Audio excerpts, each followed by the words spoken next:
งกะพรุนหัวกระสุนที่เราซื้อมาเมื่อกี้เป็นไงบ้างโอ้โหน่ากินไหมน่ากินอยู่ลองก่อนงำกรอบไหมฮะ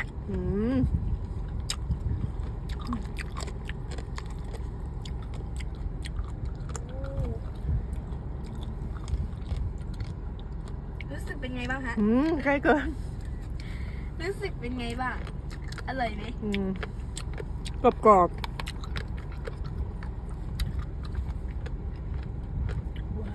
ว